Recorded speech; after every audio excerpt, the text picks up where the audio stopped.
하나님 앞에서 기뻐하는 축제일의 회복, 이런 제목의 말씀입니다. 이번 주 목요일이 추석입니다. 그리고 주말 또 개천절 또 주일 이렇게 해서 연휴가 있는 그런 주간이네요. 예년 같으면 지금과 같은 때 큰 대목인데요. 장사하는 분들도 이제 이때 일이 참 많을 때이고 또 사랑하는 가족들 만날 마음으로 또 설레이고 참 명절 분위기가 고조될 그런 때인데 전염병 사태로 인해서 예년보다 훨씬 못한 그런 실정인 것 같습니다. 우리나라 코로나 확진자가 제가 오늘 기록을 다시 찾아봤더니 1월 19일 중국 우한에서 한국에 들어온 중국 국적의 여성이었어요. 20날 확진 판정을 받고 지금까지 9개월째 이렇게 계속되는 그런 상황에 있습니다. 지금 현재의 상황이 여러모로 우리를 불편하게 하고 있습니다. 특별히 생업에 큰 지장을 받는 우리 성도님들을 생각할 때 너무나 안타까운 마음이 이를 데가 없습니다. 종종 시간이 멈춰 있는 것과 같은 그런 생각이 들 때가 있습니다. 너무나 오래도록 이런 불편한 상황이 계속되고 있기 때문입니다. 한동안 방역 조치가 강화되면서 텅 빈 예배당에서 예배를 드려야 됐어요. 그때 참 너무나 슬프게 느껴졌어요. 현실이. 이제는 그래도 그나마 몇십 명이라도 한 자리에서 모일 수 있는 것이 얼마나 감사한지 몰라요. 여러분 눈 좀 크게 뜨고 좀 반가운 척이라도 좀 한번 해보세요. 반갑습니다. 할렐루야. 네. 요즘에 저는 그 식구가 생각이 나요. 이상화 시인이 빼앗긴들에도 봄이 오는가, 봄은 오는가. 여러분 지난 봄에도 예년 같으면 우리 성도들이 배차 신청해가지고 여기도 가고 저기도 가고 할 텐데 올해는 한 대도 못 갔어요. 예. 그 일제강점기 때에 봄이 왔지만 봄같이 않은 때를 지나면서 이 빼앗긴 들에도 해방의 그날이 올 것인가 시인이 그런 시를 썼던 거죠. 그런데 올 것 같지 않던 그 광복의 봄이 불현듯 찾아왔거든요. 1945년 8월 15일 해방을 맞이하지 않았습니까? 지금도 여러 달째 지금 이러고 있으니까 이게 참 언제일지 막막하지만 때가 되면은 우리도 정말 빼앗긴 들의 봄이 온 것처럼 우리에게도 자연스러운 그날이 꼭 오고야 말 것입니다. 그때까지 잘 견디시기 바라요. 이럴 때일수록 우리 모두는 하나님 앞에서 구원받은 백성으로서 축복받은 백성으로서 험난한 세상에서 우리의 믿음과 우리의 삶의 소중한 가치를 세상 권세에 빼앗기지 않고 잘 지켜가는 그런 신앙심이 우리에게 꼭 있어야 될 줄로 믿습니다. 오늘 본문은 바벨론 포로에서 돌아온 유대인들이 무너진 성벽을 재건하고 감격 속에 스룹바벨의 성전이 있는 그 성전 통과하는 문 가운데 수문이라고 하는 워터게이트라고 하는 그 문 앞에 모여서 성회를 열고 하나님 앞에 경배드리는 그런 감격스러운 장면이 오늘 본문에 기록이 되어 있습니다. 여러분 한번 잘 들어보시길 바라요. 역사 공부 삼아서. 이스라엘의 역사를 보면 유다 왕국의 멸망과 함께 유대인들은 나라 없는 백성이 되고 말았어요. 지금 그래도 우리가 코로나로 고통을 당하고 있지만 여러 가지 경제적인 어려움이 있지만 어떻습니까? 우리가 그래도 나라를 잃어버리지는 않았잖아요. 그렇죠? 당시 중동의 강자였던 바벨론 제국이 605년에 쳐들어와 가지고 이스라엘 백성들을 1차로 포로로 잡아갑니다. 왕의 항복을 받고. 그리고 597년, 586년, 581년에 이르기까지 네 차례에 걸쳐서 유대인들을 포로로 잡아가 버렸어요. 그리고 나라를 아주 없애버렸습니다. 성곽을 파괴해버리고 성전을 불태워버리고 모든 것을 약탈해버리고 왕도 잡아가고 또 왕의 눈을 뽑아버리고 제사장들도 사로잡아가고 기술자 장인들도 사로잡아가고 인력들을 많이 꽁꽁 묶어서 포로로 잡아가 버렸습니다. 그러다가 오랜 연단 끝에 왕의 호의를 받아가지고 포로 생활한 지 그 역사의 연표에 따르면 67년 만에 예루살렘으로 돌아가기를 시작해서 이른바 바벨론 포로의 귀환이라고 하는 사건이 크게 3차례에 걸쳐서 이루어집니다. 금방금방 이루어진 게 아니에요. 오랜 기간을 거쳐서 3차례에 걸쳐서 돌아가는 거예요. 그래서 주전 537년 혹은 8년에 스룹바벨이 포로들을 이끌고 고레스 왕의 허락을 받아가지고 와서 성전을 재건합니다. 그게 이른바 스룹바벨 성전이에요. 예. 그리고 주전 458년 에스라 때 아닥사스다 왕 때 돌아와가지고 예배를 정비하고 제도를 정비하고 성직을 회복시키는 이런 조치들을 합니다. 예. 그리고 주전 444년 오늘 본문의 배경이 되는 느헤미야 때 아닥사스다 1세 때 돌아와가지고 파괴되었던 예루살렘 성벽을 재건하게 되는 거예요. 그들은 왜 나라가 망하고 성전이 파괴되고 고달프고 서러운 포로 생활을 했었던가? 그것은 하나님께서 선지자들을 통해서 그 백성들에게 언약의 계명을 잘 지키도록 누누이 말씀했음에도 불구하고 그들이 하나님의 계명을 가볍게 여겼어요. 계명이라고 하는 것은 계약이에요. 계약.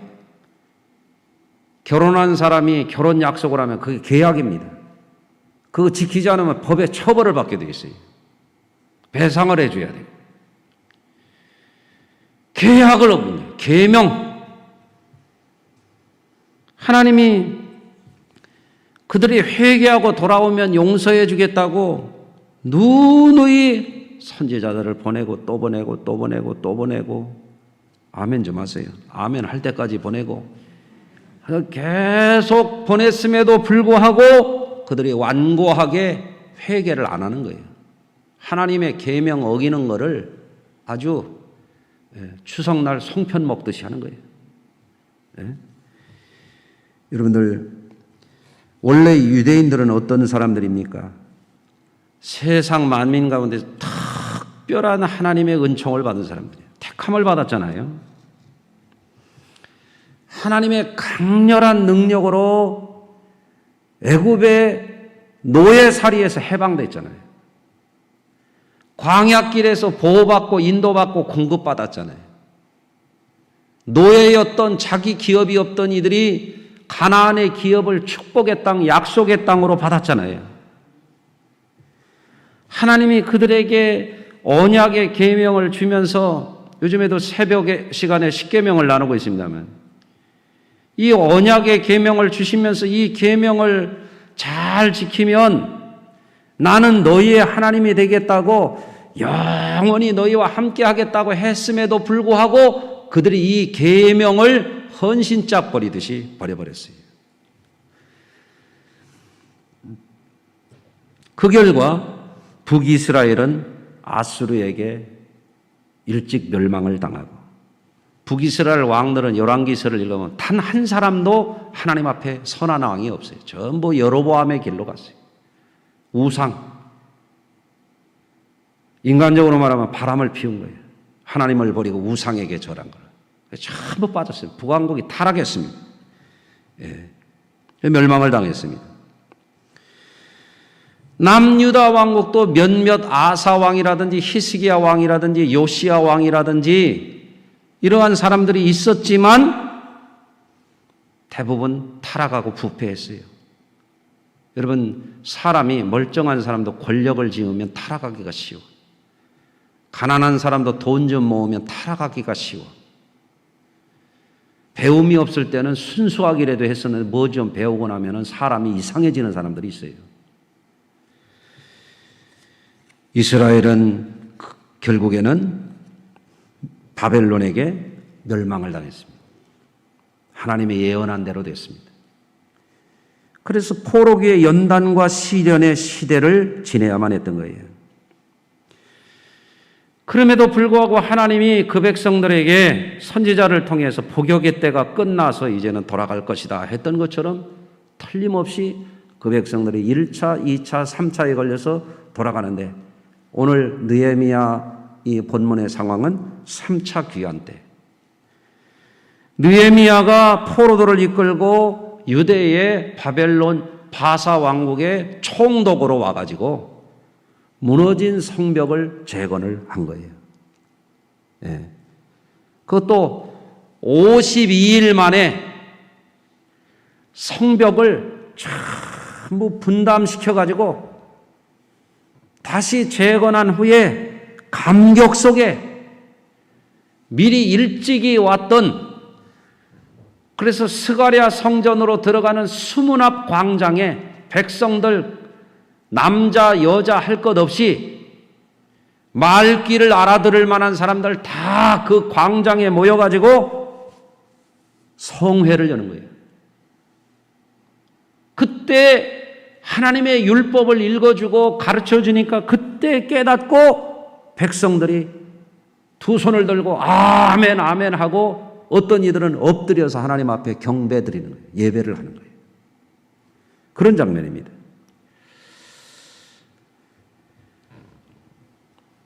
그래서 오늘 8장 9절에는 이렇게 되어 있죠. 백성이 율법의 말씀을 듣고 다 우는지라. 총독 느헤미야와 제사장 겸 학사 에스라가 백성을 가르치는 레위인들이 모든 백성에게 이르기를 오늘은 너희 하나님 여호와의 성일이니 거룩한 날이라 이거예요. 오늘 주일이 성일이죠. 슬퍼하지 말며 울지 말라. 느헤미야가 또 그들에게 이르기를 너희는 가서 살진 것을 먹고 고기를 먹으라 이거예요. 단 것을 마시되 이 특식을 먹으라 이거예요. 준비하지 못한 자에게는 나누어 주라. 이날은 우리 주의 성일이니 근심하지 말라. 여호와로 인하여 기뻐하는 것이 너희의 힘이니라. 한번 따라서 하시겠습니다. 여호와로 인하여 기뻐하는 것이 너희의 힘이니라. 코로나 사태 속에 뭐 기쁜 일이 있어요? 우리 성도님들이 여호와를 기뻐하는 것이 힘이라 그렇게 되어 있어요. 환난 당할 때, 어려움이 있을 때 하나님을 기뻐하라. 하나님이 힘 주시는 거죠. 아멘. 유대인들이 성회를 열면서 감격했던 것과 같이 우리의 삶에 잃어버렸던 소중한 것들을 찾는다는 것은 참으로 감격스러운 일이에요. 지난주 월요일 날 우리 백철우 권사님, 김복자 권사님 둘째 딸 선주가 시집을 가더니 집에 와가지고 아기를 낳네? 아들을 낳았어요. 여러분은 왜 기뻐하지 않아요? 시집 갔던 딸이 와서 아기를 낳는 거예요. 기쁜 일이죠? 예.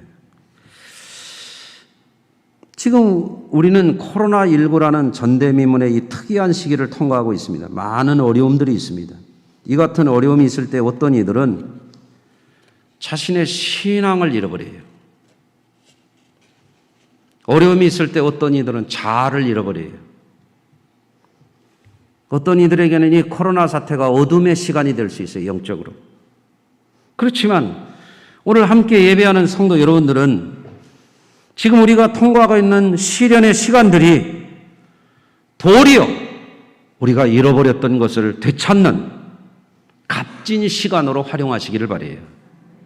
아직 언제 끝날지 모르는 이 시간들 속에를 우리가 통과하면서 저는 이런 생각을 합니다. 어떤 분들은 신앙을 잃어버릴 거예요. 자신의 정체성을 잃어버릴 거예요. 어떤 이들 가운데는 배교자가 나올 겁니다. 사랑제일교회 핑계대면서.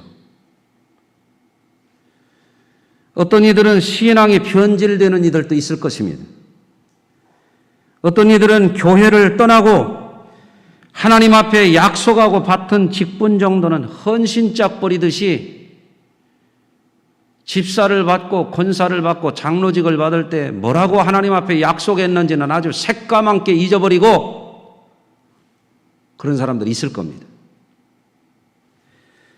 그렇지만 어떤 분들은 불을 통과한 강철처럼, 불을 통과한 정금처럼 더 강해지고 더 순수해지고 고난을 통하여 오히려 다니엘처럼 더 요셉처럼 온전한 모습으로 하나님 앞에 자기 정체성을 강화시키는 그런 분들이 있을 줄로 믿습니다. 저는 적어도 우리 성수교의 성도들은 그러기를 바랍니다. 예. 개인의 인생이나 역사적인 교훈을 보면 고난과 시련은 사람을 변하게 합니다. 간절히 바라는 바는 우리 성도님들이 고난이 도리어 우리 성도님들을 강하게 하고 정체성을 뚜렷이 하고 밤이 어두우면 어둠에 휩싸이는 자도 있지만 어두울수록 빛이 빛나는 것처럼 말입니다. 자기 정체성이 어려울 때 더욱 뚜렷해지는 그런 성도들이 되시기를 바랍니다.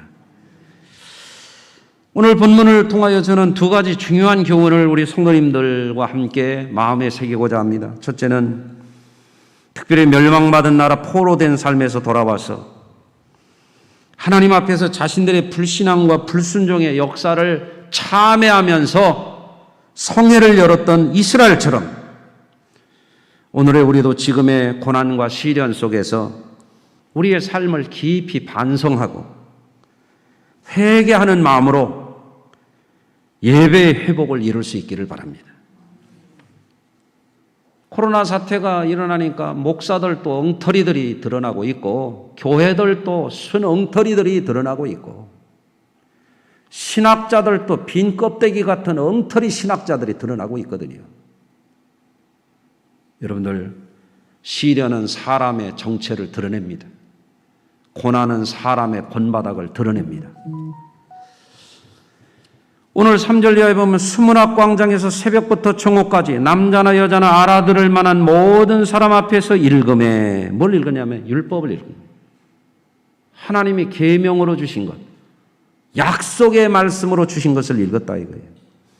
그 율법책에 귀를 기울였는데 그때 학사 에스라가 특별히 지은 나무 강단에 서고 강대상에 선 거예요. 그에게도 오른쪽에 있는 자 마띠디아와 스마야와 아나야와 우리야와 힐기야와 마세야와 그의 왼쪽에 선 자는 부다야와 미사엘과 말기야와 하승과 하스마따나 스가랴와 무술람이라. 에스라가 모든 백성 위에 서서 그들 목전에서 책을 펴니 성경을 핀 거예요. 율법서를 편 겁니다. 책을 펼 때에 모든 백성이 일어서니라.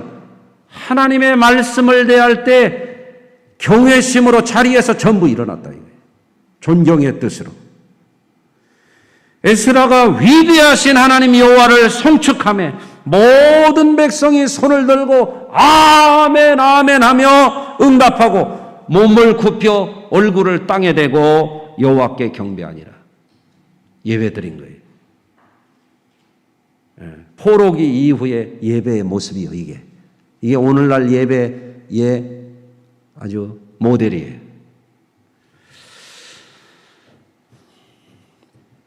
이스라엘은 성전 수문학 광장에 모여서 율법책을 읽고 성회를 열고 남자나 여자나 말을 알아들을 만한 아이들까지도 모두 한 자리에 모여서 예배를 회복했던 그런 모습을 보여주고 있습니다. 그들이 왜 파괴된 성전을 다시 짓고 성직을 회복하고 무너진 성벽을 재건하고 성회로 모였습니까? 그들은 하나님의 언약의 계명을 배반하고 짧게는 70년, 길게는 160여 년 포로 생활을 한 그들의 역사를 돌아보면서 참회의 시간을 갖고 있는 거예요. 뿔뿔이 흩어졌던, 제 맘대로 살았던. 여러분, 고난의 역사와 시련의 시간을 통하여 배울 수 없는 사람에게는 미래가 없어요. 우리나라도 지난날 가난을 통해서 뭔가 배운 사람들이 열심히 살거든요. 예. 지금 우리나라는 일제의 나라를 을사늑약 경술 국치로 나라를 강탈당했던 치욕의 역사를 뼛속 깊이 배웠어야 되는데 그걸 아직도 못 배웠어요. 115년 전 을사늑약을 당했잖아요.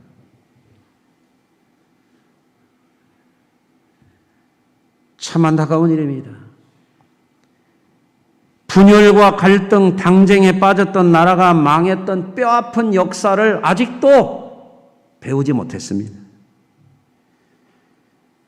나라를 좌우 분열의 국가로 만들면서 나눠먹는 세력들이 있는데 국민들이 거기에 휘말려서 언론도 좌파, 우파, 정파는 말할 것도 없고 일반 백성들까지, 심지어는 목회자들까지 그런 사람들이 나오고 있습니다. 안타까운 현실입니다. 제 편이 아니면 좌빨이라고 욕하고 제 편이 아니면 토착 왜구라고 욕하고 이런 일들을 서슴없이 서로 찢어먹고 갈등하고 욕하는 그런 상황에 빠져 있습니다. 여러분, 그리스도인들은 이와 같은 집단의 이기주의에 물들면 안 됩니다. 조심해야 됩니다. 그런 자들에게 휩쓸리면 안 됩니다. 하나님의 공의로 이 땅의 정의를 선포하고 이 백성들이 한 형제요 동포라고 하는 것을 자꾸 만들어가는데 그리스도인들이 하나가 돼야지 어느 편에 서서 어느 편을 욕하고 그런 데에 앞장서면 안 됩니다.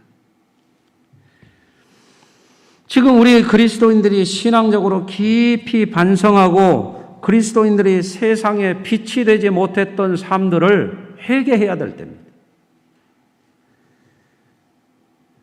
계시록 2장 4절에서 부활하신 예수님은 초대교회에 이와 같이 책망하셨습니다. 너를 책망할 것이 있나니 너의 처음 사랑을 버렸느니라. 그러므로 어디서 떨어졌는지를 생각하고 회개하여 처음 행위를 가지라. 만일 그리하지 아니하고 회개하지 아니하면 내가 내게 가서 내 촛대를 그 자리에서 옮기리라. 저는 코로나 사태 중에 예배당이 텅 비어 있는 가운데 예배를 드리면서 그런 두려움이 생겼어요. 한국의 미래교회가 이렇게 예배당이 텅 빌 수도 있다는 경고처럼 느껴졌어요. 회개치 않으면, 정신 차리지 않으면. 유대인들이 왜 나라가 망하고 성전이 파괴되고 그들이 왜 그 피맺힌 포로기의 삶을 그토록 오랜 세월을 살아야만 했던가? 왜 그런지 아십니까? 하나님의 율법을 버리고 하나님을 무시하고 각기 제 소견에 옳은 대로 제 마음대로 살았기 때문에 그렇습니다. 오늘날 신앙생활 한다는 사람들이 제 마음대로 하는 사람들 많습니다. 여러분, 우리는 이러한 역사를 통해서 타산지석으로 삼아야 돼요. 지금 이 시대의 성도들이 과연 하나님의 언약의 말씀이 뭔지나 알고 신앙생활을 하는지 난 그게 궁금해요. 예수를 믿는 것은 하나님과 언약을 맺는 거예요. 부부가 되는 것은 부부끼리 언약을 맺는 거예요. 우리가 예수를 믿는 것은 교회 왔다 갔다 하는 게 아니에요. 기분 내키면 오고 바쁘면 안 오고 명절 때 빼먹고 그런 게 아니에요. 예수를 믿는 것은 언약을 지키는 거예요. 언약을 지키는 거예요. 이스라엘이 왜 망했느냐? 왜 포로기를 지냈느냐? 언약을 깬 거라 이거예요. 그래서 수문학 광장에 모여서 그들의 율법책을 읽으니까 왜 울었느냐? 그 울음의 의미가 뭐냐 이거예요. 왜 우리가 진작에 이것을 깨닫지 못했을까라고 하는 통안의 눈물이에요. 회개의 눈물이에요. 우리가 진작에 이 하나님의 언약의 말씀을 붙들었더라면 이런 치욕의 역사, 이런 고난의 역사가 없었을 터인데라고 하는 눈물을 그들이 흘리는 거예요. 네. 두 번째로 오늘 말씀 속에서 포로 생활에서 돌아와 성회의 날에 백성들이 예배를 통하여 회복과 치유와 기쁨의 날을 삼은 것처럼 우리도 예배를 통해서 우리 속에 슬픔과 탄식과 어둠과 절망의 영들을 몰아내고 잃어버렸던 기쁨의 삶을 하나님 앞에서 되찾아야 되겠어요. 예. 백성이 율법의 말씀을 듣고 다 우는지라 총독 느헤미야와 제사장 겸 학사 에스라와 백성을 가르치는 레위 사람들이 모든 백성에게 이르기를 오늘은 너희 하나님 여호와의 성일이니 슬퍼하지 말고 울지 말라. 느헤미야가 또 그들에게 이르기를 너희는 가서 살진 것을 먹고 단 것을 마시되 준비하지 못한 자에게는 나누어 주라. 이날은 우리 주의 성일이니 근심하지 말라. 여호와로 인하여 기뻐하는 것이 너희의 힘이니라. 기뻐해야 된다. 기뻐해야 된다. 뭐를 통해서? 회복의 예배를 통해서. 무엇을 통해서? 하나님을 모시는 영적인 축제를 통하여 슬퍼하지 말고 울지 말고 하나님을 기뻐하라 이거예요. 그리고 그 기쁨을 나누라 이겁니다. 예, 그게 진정한 의미의 축제죠. 그래서 성도들의 삶에는 거룩한 영적인 축제가 회복이 돼야 됩니다. 예배가 그저 껄쩍지근하니까 주일날 교회 와서 앉았다 가는 게 예배가 아니에요. 예배는 하나님과의 관계를 회복하는 게 예배예요. 예배는 영적인 회복이 일어나는 게 회개예요. 예. 여러분들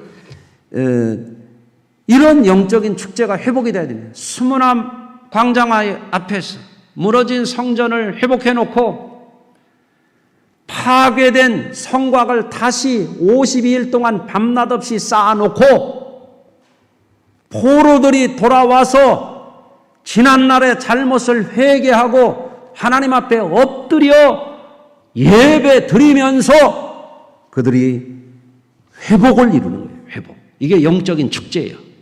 그 주일날마다 우리 성도들은 영적인 축제를 해야 돼요. 예. 하나님으로 인하여 기뻐하는 예배, 하나님 앞에서 기뻐하는 예배, 이거를 회복해서 우리 성도들의 삶에 기쁨의 삶을 누릴 수 있기를 바랍니다. 요즘에 어떤 아이들이 그러더래요. 예. 요새 집에서 학교 안 가고 온라인으로 수업을 하니까 애들이 그러더래. 앞으로도 학교 안 갈 것 같아. 못 가겠어. 집에서 공부하는 게 좋대.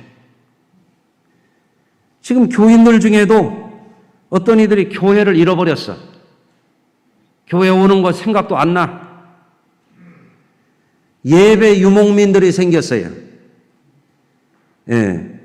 하나님 앞에서 내가 소속된 몸된 교회의 지체됨을 잃어버리고 이 교회 저 교회 설교 쇼핑을 한대요. 예배가 뭔지를 잃어버렸어요. 어떤 사람은 극동방송 설교 듣고 그게 예배라고. 그런데 어떤 이는 TV 설교 보고 그게 예배라고 그런데 그게 예배요? 영적인 떠돌이들 유목민들이 생겼다 이거예요. 어떤 이들은 설교만 듣는 것을 예배로 착각해요. 지금 실시간 예배도 드린다고 하는데 설교 딱 끝나자마자 나가는 사람들이 있어요. 그 예배가 아니야. 그 영적인 방랑자들이야. 이게 히브리 노예들의 떠돌이들의 모습이에요. 그러니까 학교 안간이 좋다라고 철부지 학생 모양으로 교회 안간이 편하다고 이런 사람들이 지금 나올 수 있다 그런 얘기예요. 왜 유대인들이 수문학 광장에서 모여서 예배하면서 율법서를 읽고 두 손을 들고 아멘 아멘 하면서 울고 통곡하였는지 그 의미를 우리가 알아야 돼요. 얼마 전에 우리 젊은 교우 하나가 저에 찾아왔어요. 목사님, 제가 전에 믿음이 없어가지고 나가서 방황하고 다니다가 하나님이 저를 붙잡아 주셔서 다시 제가 돌아왔어요. 신앙생활 잘하는 것이 행복이라는 걸 이제 알았어요. 그러는 거죠. 여러분, 예배의 타락은 세상길로 가는 고속열차예요. 예배를 소중히 여기고 성도들이 지금 비록 코로나로 인하여 부득이하게 영상으로 예배를 드리는 분들이 있다 하여도 하나님께 예배하는 거룩한 처소에서 함께 모여서 예배하는 가치를 잊지 마시기를 바라요. 또한 어려운 시기를 통과하고 있을지라도 성도들의 삶에는 하나님이 기뻐하시는 영적 생활을 회복해야 돼요. 전도서 11장 9절입니다. 청년이여 내 어린 때를 즐거워하며 내 청년의 날을 마음에 기뻐하여 마음에 원하는 길과 내 눈이 보는 대로 행하라. 그러나 하나님이 모든 일로 말미암아 너를 심판하실 줄 알라. 청년 때에 놀기 좋다고 호랑망탕하고 돈이 다니다가 하나님의 심판에 빠질 수 있다 이거죠. 성경은 말씀합니다. 다 가하나 다 유익한 것이 아니라 신실한 성도들은 하나님의 언약의 백성들이에요. 거룩한 주의를 잘 지키시고 예배 생활 잘 하시기를 바랍니다. 우리가 살아가는 이 시대는 마음에 원하는 것과 육신의 눈에 보기 좋은 것을 따라서 살기 쉬운 때예요. 이번 주간 추석 연휴가 끼어 있어서 더욱 그래요. 주일 개념 따위는 아예 관심도 없고 벌써 놀러 가려고 다 표 끊어놓고 일정 잡아놓은 사람들이 있을 거예요. 아마 나한테 얘기 안 하고 살짝 갈 것 같아요. 정부에서 방역 때문에 고향 방문도 자제해달라고 그랬는데 제주도에도 강원도에도 새로운 용어가 생겼잖아요. 축캉스래, 축캉스. 부모에게는 안 가도 놀러 간대요. 숙소 매진 사례랍니다. 어찌 보면 그동안 하도 답답했으니까 그러리라 인간적으로는 이해할 수 있는 면이 있지요. 저는 성도들이 진심으로 잘되고 즐겁게 사는 것을 기뻐하는 목사입니다. 제가 그런 거를 무시해서 하는 말이 결코 아니에요. 그렇지만 영적인 것을 소홀히 하고 마음에 원하는 것과 육신의 눈에 보기 좋은 것만을 따라가면 아브라함의 조카 롯이 패가 망신했던 것처럼 삼손이 타락했던 것처럼 예수 믿는 사람들이 고난의 때에 시련의 때에 변질되기 쉬운 거예요. 조심해야 되는 것입니다. 이 시간에 당부드리는 것은 성도님들이 삶에는 어려움 중에서라도 기쁨의 생활을 빼앗기지 말되 수문학 광장의 이스라엘처럼 무너진 것은 다시 쌓는, 무너진 것은 다시 회복하는, 깨우침이 없던 것들은 다시 깨우치는 그런 영적인 생활을 꼭 회복하시길 바랍니다. 우리 성도님들이 신앙의 기본 생활, 주일 성수라든지 이런 것을 충실하게 잘하고 난 후에 가정도 잘 돌보고 가족들과 함께 살진 것을 먹고 단 것을 먹고 준비되지 아니한 자는 나누어 주라 한 것처럼 명절도 잘 지낸다면 얼마나 좋겠어요. 할렐루야. 그래서 우리 성도님들이 하나님을 기뻐하는 것이 우리의 진정한 힘이 됨을 알고 하나님의 은혜 안에서 세상 권세의 슬픔과 탄식과 어둠을 물리치고 매일 기뻐하며 매일 감사하며 서로 사랑하며 살아가는 그런 믿음을 꼭 회복하시기를 주님의 이름으로 축복합니다. 기도하겠습니다. 할렐루야. 하나님 아버지 감사합니다. 오늘도 주께서 우리를 사랑하셔서 거룩한 주일을 맞이하게 하시고 이스라엘 백성들 하나님의 언약을 배반하고 참으로 마음에 즐거워하는 것과 눈에 보기 좋은 것을 따라서 우상에 빠지고 방탕함에 빠지고 타락의 길로 가다가 나라가 망하고 성곽이 파괴되고 성전이 회파되는 예루살렘이 불타는 포로로 잡혀가는 그 비참한 심판과 징벌의 때를 경험하고 돌아와 하나님 앞에 눈물로 회개하고 깨달았던 것처럼 우리가 때가 늦는 깨달음이 아니라 참으로 이 어려운 때에 우리 스스로를 반성하고 회개하면서 진정한 참신앙 여호와를 기뻐하는 것이 우리의 힘이 됨을 깨닫게 하여 주옵시고 하나님 앞에서 하나님을 모신 심령, 하나님을 모신 가정, 하나님을 제대로 모시는 교회가 되어서 진정한 축제의 삶을 회복하게 하시고 하나님 때문에 기쁘고 하나님 안에서 즐거워하고 공동체를 회복하고 가정을 일으켜 세우고 교회를 회복하는 우리 성도들이 되도록 도와주시옵소서. 예수님의 이름으로 축복하고 기도하옵나이다. 아멘.